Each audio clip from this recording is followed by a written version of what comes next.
ससुराल की छत। निशा और मोनिका दोनों देवरानी जिठानी जो एक दूसरे से अलग अलग फ्लोर पर रहती हैं, लेकिन दोनों के लिए घर की छत तो एक ही है। अब सर्दी के मौसम में छत कितने मायने रखती है ये तो आप सब समझते ही होंगे। अब सर्दी में छत के लिए घर में दोनों देवरानी जिठानी के बीच में कैसे कैसे कलेश होते हैं, चलिए देखते हैं। अलग अलग फ्लोर पर रहने से अच्छा है पहले ही छत का बंटवारा करवा लिया होता तो सही रहता। अब पूरी सर्दियां ऊपर उस मोनिका की शक्ल देखनी पड़ेगी। अरे सुबह सुबह किस बात पर अपना मूड खराब कर रखा है? सुबह सुबह तो कम से कम ठीक से रहो। चलो आज हम दोनों मूवी देखने चलते हैं। अरे नहीं नहीं नहीं, कोई मूवी नहीं, आज धूप निकली है, मैं छत पर जाके कपड़े धोऊंगी। पता नहीं हफ्ते में फिर कब दोबारा धूप निकले। निशा सारे गंदे कपड़े लेकर ऊपर छत पर चली जाती है तो देखती है कि उसकी देवरानी मोनिका पहले से ही छत पर कपड़े धो रही है। अरे तुम यहाँ क्या कर रही हो? जिठानी जी, लगता है आपको चश्मे का नंबर आ गया है, इसलिए आपको दिखाई नहीं दे रहा है कि मैं यहाँ पर कपड़े धो रही हूँ। सब कुछ बहुत अच्छे से दिखाई दे रहा है मुझे, और ये भी समझ में आ रहा है कि जानबूझकर कपड़े धोने के लिए छत पर आई हो। अच्छा जी, मेरा तो दिमाग खराब है ना, जो इतनी सर्दी में जानबूझकर कपड़े धोऊंगी मैं, वो भी इतने ठंडे ठंडे पानी में। हाँ, तुम ये कर सकती हो क्योंकि तुम्हें पता है कि आज मुझे कपड़े धोने थे और मुझे परेशान करने का तो तुम एक भी मौका नहीं छोड़ती। अब अपने कपड़े यहाँ से हटाओ और चुपचाप मुझे कपड़े धोने दो। अरे अरे अरे अरे, ऐसे कैसे धोने दूँ? और अगर कपड़े धोने इतने ही ज़रूरी थे तो सुबह जल्दी उठकर छत पर आ जाती। अब जब तक मेरे कपड़े नहीं धुलेंगे तब तक मैं तो यहाँ से नहीं हटूंगी। इंतज़ार कर लो आप। देखो तो ज़रा, इंतज़ार कर लो आप। आई बड़ी मुझे ऑर्डर देने वाली। मैं 1 घंटे बाद आऊँगी, तब तक तुम्हारे सारे कपड़े धुल जाने चाहिए, वरना जितने भी कपड़े बचेंगे ना उसे तुम कल धोना। अरे हाँ हाँ ठीक है, धुल जाएंगे 1 घंटे में मेरे कपड़े। निशा नीचे आ जाती है और 1 घंटे बाद फिर से छत पर कपड़े धोने के लिए जाती है। मोनिका के कपड़े धुल चुके थे इसलिए वो नीचे चली जाती है और निशा कपड़े धोने शुरू करती है। अच्छा हुआ जो चुपचाप नीचे चली गई, वरना फिर से इसके साथ लड़ाई करनी पड़ती। पता है मुझे जानबूझकर कपड़े धोने के लिए ऊपर आई थी, पर मैं भी निशा हूँ निशा, भेज दिया इसे चुपचाप नीचे। निशा कपड़े धो लेती है, लेकिन जब वो कपड़ों को सुखाने के लिए तार को देखती है तो सारे तार पर मोनिका ने पहले ही कपड़े भर दिए थे। जब इसे पता था कि आज मैं भी कपड़े धोने वाली हूँ तो थोड़ी सी जगह नहीं छोड़ सकती थी कपड़े सुखाने के लिए। अभी बताती हूँ इसे। मोनिका, मोनिका! निशा मोनिका को आवाज़ लगाती है और मोनिका जल्दी से ऊपर आती है। अरे क्या हो गया? क्यों मोनिका मोनिका चिल्ला रही हो? जब तुझे पता था कि तेरे बाद मैं कपड़े धोने वाली हूँ तो तूने पूरी छत पर अपने कपड़े क्यों सुखाए? अभी के अभी आधे कपड़े उतार दे, मुझे कपड़े सुखाने हैं। अरे कहाँ से उतार दूँ और उतार कर सुखाऊंगा? इतनी ही फैसिलिटी चाहिए थी तो जल्दी उठकर छत पर आना चाहिए था। जाकर नीचे तार लगाकर कपड़े सुखा लो, मैं इनमें से एक भी कपड़ा नहीं उतारने वाली। अब मोनिका तो ये बोलकर नीचे चली जाती है, लेकिन निशा को उसके ऊपर गुस्सा आता है और वो मोनिका के सुखाए हुए कपड़ों पर ही अपने धुले हुए सारे कपड़े सुखा देती है। मत उतार कपड़े, अब पता चलेगा तुझे। शाम को मोनिका छत पर जाती है तो अपने सुखाए हुए कपड़ों पर निशा के कपड़े सूखते हुए देखकर उसका खून खौल जाता है और वो उसके सारे कपड़ों को नीचे गिरा देती है। तभी निशा भी कपड़े उतारने के लिए ऊपर आती है। ये क्या किया तूने? सारे धुले धुलाए कपड़ों को नीचे फेंक दिया। तो आपने इन कपड़ों को मेरे कपड़ों के ऊपर सुखाया क्यों? मैंने बोला था ना नीचे सुखा लो। अब जैसी करनी करोगी वैसा ही फल भोगोगी। तुझे ना मैं छोड़ूंगी नहीं, ज्यादा डायलॉग बाजी करनी है ना। अब देख मैं क्या करती हूँ। तूने मेरे धुले धुलाए कपड़े गंदे किए, अब मैं तेरे धोए हुए कपड़े गंदे करूंगी। निशा भी मोनिका के सारे कपड़ों को नीचे गिरा देती है और इस चक्कर में दोनों का कपड़े धोने का कोई फायदा ही नहीं होता और अगले कई दिन तक सर्दी में धूप भी नहीं निकलती। तभी कुछ दिन बाद, अरे यार मोनिका, ये क्या कर रही हो तुम? आपने बोला था ना इस बार सर्दी में गाजर का अचार बना देना, तो बस वही कर रही हूँ। मसाला बनकर तैयार हो गया है, इसे बस जार में गाजर के साथ डालकर छत पर धूप में रख कर आऊँगी। मोनिका अचार का जार लेकर ऊपर धूप में रख कर आती है। थोड़ी देर बाद निशा भी गद्दे और कंबल सुखाने छत पर जाती है। अच्छा है आज इसने कपड़े नहीं धोए, वरना कंबल सुखाने की जगह ही नहीं मिलती। निशा कंबल वगैरह सुखाकर नीचे आ जाती है। 2-3 घंटे बाद मोनिका छत पर अचार का जार लेने जाती है तो देखती है कि जार पर तो धूप लग ही नहीं रही। हद हो गई, मैंने अचार को धूप में रखा और ये यहाँ पर अपने कंबल सुखाकर चली गई। दूसरी तरफ भी तो सुखा सकती थी, इन्होंने जानबूझकर अचार को धूप नहीं लगने दी। अब देखो मैं क्या करती हूँ। मोनिका जानबूझकर सूखे हुए कंबलों पर पानी डाल देती है और जैसे ही निशा ऊपर कंबल उतारने के लिए आती है तो कंबल तो पूरे गीले पड़े थे। अरे यार, ये सारे के सारे कंबल गीले कैसे हो गए? दिन में बेड से निकालकर सीधा छत पर ही तो डाले थे। पक्का ये सब मोनिका का काम है। एक घर में वही तो है जो मुझे परेशान करने के लिए ऐसी हरकत कर सकती है। निशा गुस्से में मोनिका के फ्लोर पर जाती है। तूने मेरे कंबलों पर पानी क्यों डाला? पता है ना सर्दी में कितनी मुश्किल से धूप निकलती है। हाँ, बहुत अच्छे से पता है कि सर्दियों में कितनी मुश्किल से धूप निकलती है, लेकिन शायद आपको ये पता नहीं, इसीलिए तो मेरे अचार को सूखने नहीं दिया। उसके ठीक सामने इन कंबलों को सुखा दिया। अरे लेकिन मुझे थोड़ी ना पता था कि वहां पर तुमने अचार सूखने के लिए रखा हुआ है। ध्यान नहीं गया मेरा। ये सब ना बहाने हैं, वरना इतनी बड़ी अचार की बरनी आपको दिखी नहीं। अरे हद हो गई। मैं भला जानबूझकर ऐसा क्यों करूंगी? अब नहीं दिखी तो नहीं दिखी। कोई बात नहीं, एक बार नहीं दिखी तो क्या हुआ, अगली बार अच्छी तरह दिखाई देगी, क्योंकि आपको ये याद रहेगा कि अगर आपने फिर से ऐसा किया तो दोबारा से भी आपकी कंबलों का यही हाल होगा। तुम्हें तो मैं बस बस बस, मेरे सामने गुस्सा दिखाने की जरूरत नहीं है, मुझे और भी बहुत काम है। अब आप आराम से अपने फ्लोर पर जाओ और मुझे मेरा काम करने दो। अब सर्दी में जिस भी दिन धूप निकलती उस दिन घर में कोई ना कोई बखेड़ा ज़रूर होता। कुछ दिन बाद, मम्मा नीचे बैठकर ठीक से पढ़ाई नहीं हो रही, ठंड लग रही है, चलो ना छत पर चलकर बैठते हैं, धूप में थोड़ी देर बैठकर पढ़ाई कर लूँगा। ठीक है बेटा, चलो। इसी बहाने मैं भी थोड़ी देर धूप में बैठ जाऊंगी। निशा अपने बेटे रोहन के साथ ऊपर छत पर जाती है और वो दोनों चटाई बिछाकर वहाँ बैठ जाते हैं। रोहन अपनी पढ़ाई में लग जाता है। तभी थोड़ी देर बाद, मम्मी चलो ना छत पर चलते हैं, थोड़ी देर धूप में जाकर बैठते हैं। अच्छा चलो ठीक है, बस छत पर वो निशा दीदी है ना, वो सारा मूड खराब कर देगी। मोनिका भी राशि के साथ छत पर चली जाती है और राशि छत पर जाते ही गाना चलाकर डांस करना शुरू कर देती है। देखो मम्मा, मैं कितना अच्छा डांस कर रही हूँ ना। राशि प्लीज़ गाने की वॉल्यूम कम करना, मुझे पढ़ाई में डिस्टर्ब हो रहा है।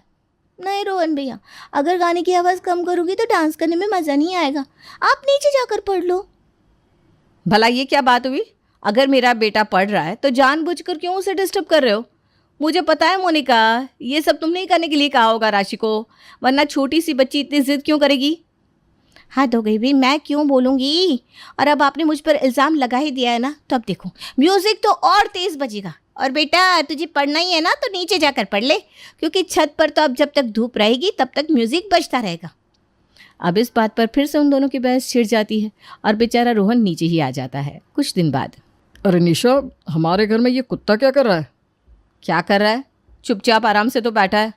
अरे मेरे कहने का मतलब है कि हमारे घर में अचानक एक कुत्ता कहाँ से आ गया? रोहन लेकर आया क्या कहीं से? अरे नहीं नहीं, वो पड़ोस वाली शिल्पा है ना, आज वो अपने किसी रिश्तेदार के यहाँ जा रही थी और अपने डॉग को भी साथ लेकर जा रही थी। तो मैंने बोला तुम क्यों परेशान होती हो, जब तक तुम अपने रिश्तेदार के यहाँ से नहीं आ जाती तब तक टाइगर को मैं संभाल लूँगी। अच्छा अच्छा, चलो टाइगर, छत पर धूप निकली है, हम दोनों छत पर चलते हैं। चलो चलो चलो। अरे रुको, मैं भी चलता हूँ। ऑफिस में तो धूप नसीब होती नहीं, कम से कम छुट्टी वाले दिन तो थोड़ी धूप ले लूँ। सुनील, निशा और टाइगर छत पर जाकर बैठ जाते हैं। तभी थोड़ी देर बाद मोनिका छत पर आती है तो टाइगर को देखकर डर जाती है और टाइगर उसे देखते ही भौंकने लगता है। बू बू बू बू बू। अरे छत पर ये पड़ोसियों का कुत्ता कहाँ से आ गया? दीदी हटाओ इसे, नीचे भेजो। अरे डर क्यों रही हो, कुछ नहीं करेगा। अभी तक आराम से बैठा था ना, अच्छे लोगों को कुछ नहीं कहता, पर पता नहीं तुम्हें देखते ही इसने भौंकना क्यों शुरू कर दिया। आपके कहने का मतलब क्या है? मुझे देखते ही इसने भौंकना शुरू किया। मेरे कहने का तो कुछ मतलब नहीं है, मैं तो बस ये कह रही हूँ कि तुम्हारे आने से पहले ये शांत बैठा था और तुम्हारे आते ही भौंकने लगा। वैसे ये ना तभी भौंकता है जब इसका किसी को काटने का मन करता है। लेकिन तुम चिंता मत करो, ये तुम्हें नहीं काटेगा। रहने दो आप, मुझे पता है आप जानबूझकर इसे ऊपर लेकर आई हो ताकि मैं छत पर धूप में ना बैठ पाऊँ। पूरी छत पर आपने ही कब्जा कर लिया है, कभी मुझे ढंग से सुख लेने ही नहीं देते। अरे मैंने कब कुछ बोला? मैं तो बोल रही हूँ कि बैठ जाओ। अब तुम्हें ही छत पर नहीं बैठना तो इसमें मैं क्या कर सकती हूँ? टाइगर, तुम ही बुला लो, क्या पता तुम्हारे बुलाने से यहाँ ऊपर आ जाए। भू भू भू। निशा जानती थी कि मोनिका कुत्तों से डरती है, इसलिए उसने जानबूझकर पड़ोसन के उस डॉग को लाया था ताकि जब तक वो उसके पास रहेगा तब तक डर के मारे मोनिका छत पर नहीं आएगी। कुछ दिन तो ऐसे ही बीत जाते हैं। तभी कुछ दिन बाद, उस टाइगर का फ़ायदा उठाकर निशा भाभी ने मुझे इतने दिन तक छत पर बैठने नहीं दिया, लेकिन मेरा नाम भी मोनिका है। मोनिका, इस बात का बदला तो मैं उनसे लेकर रहूँगी, छत पर बैठना हराम कर दूंगी उनका। मोनिका छत पर जाती है और एक चूल्हे वाले को बुलाकर छत पर एक चूल्हा बनवा लेती है और पूरी छत पर उपले और लकड़ियां बिखेर देती है। अब मुझे पता है थोड़ी देर बाद निशा दीदी रोहन और सुनील भैया के साथ ऊपर आएगी और जैसे ही ऊपर आएगी वैसे ही मैं चूल्हे पर खाना बनाना शुरू कर दूंगी और जब उनकी आंखों में वो धुआं आ जाएगा क्या मज़ा आएगा। अब मोनिका निशा के छत पर आने का इंतजार करती है और निशा जैसे ही सुनील और रोहन के साथ छत पर जाती है वैसे ही मोनिका भी छत पर जाकर चूल्हे पर खाना बनाना शुरू कर देती है और पूरी छत पर धुआं धुआं फैलने लगता है। अरे ये क्या कर रही हो तुम? जब घर पर खाना बनाने के लिए गैस सिलेंडर है तो चूल्हे पर खाना बनाने का क्या शौक चढ़ा है तुम्हें? मुझे चूल्हे पर खाना बनाने का कोई शौक नहीं चढ़ा, लेकिन महेश जी को आज चूल्हे का खाना खाने का मन था और राशि ने भी कभी चूल्हे वाला खाना नहीं खाया, तो मैंने सोचा आज चूल्हे पर ही खाना बना लेती हूँ। आपको भी खाना है तो आपके लिए भी बना दूँ। बहुत अच्छे से पता है किसका कितना चूल्हे वाला खाना खाने का मन है। अच्छी तरह जानती हूँ। हमें परेशान करने के लिए ये सब कर रही है ना, ताकि इस चूल्हे का धुआं हमारी आंखों में लगे और हम परेशान हो। अरे दीदी, आप दोनों कुछ ज़्यादा ही सोचती हो। भला मैं ऐसा क्यों करूँगी? आप भी ना कुछ भी सोचती रहती हो। चूल्हे की बात में सभी ये भूल जाते हैं कि छत पर रोहन की स्कूल ड्रेस सूख रही थी जो वाइट कलर की थी। अचानक रोहन का ध्यान उस पर जाता है और वो देखता है कि चूल्हे के धुएं से उसकी स्कूल यूनिफॉर्म बिल्कुल काली पड़ गई है। अरे चाची, ये आपने क्या किया? आपके चूल्हे के धुएं की वजह से मेरी स्कूल यूनिफॉर्म पूरी खराब हो गई। हे भगवान, ये क्या किया तूने? अब मुझे फिर से ये कपड़े धोने पड़ेंगे। एक तो इतनी सर्दी में कपड़े धोने की महाभारत और फिर उन्हें सुखाने की। आज तो तूने बहुत ही गलत हरकत की है, तुझे छोड़ूंगी नहीं मैं। अरे नहीं दीदी, ये मैंने जानबूझकर नहीं किया। सच में मेरा ध्यान ही नहीं गया कि रोहन की स्कूल यूनिफॉर्म यहाँ पर सूख रही है। तुझे तो मैं अभी बताती हूँ। इस बात पर दोनों की बहस छिड़ जाती है और मोनिका का सारा ध्यान चूल्हे से हटकर निशा की बात पर चला जाता है और चूल्हे की आग मोनिका के दुपट्टे में लग जाती है। आग! आग! कोई बचाओ इसे!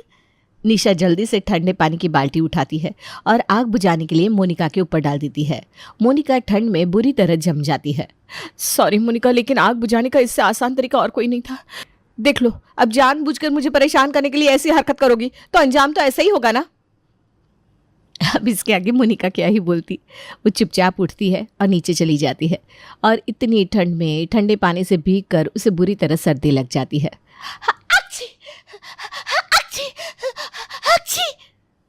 अरे मोनिका, ये सर्दी कैसे लग गई तुम्हें? और अभी थोड़ी देर पहले तो तुम ऊपर चूल्हे पर खाना बनाने के लिए गई थी, अचानक बीमार हो गई। एकदम से क्या हो गया?